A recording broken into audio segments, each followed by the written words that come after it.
се радват, а други се страхуват. Добро е или лошо, сами ще разберем. Но за едно обаче всички сме съгласни: щом купони има и ние сме добре.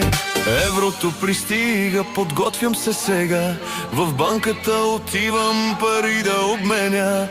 Курсът ще е двоен, заплатата и тя. Добре дошла България в еврозоната.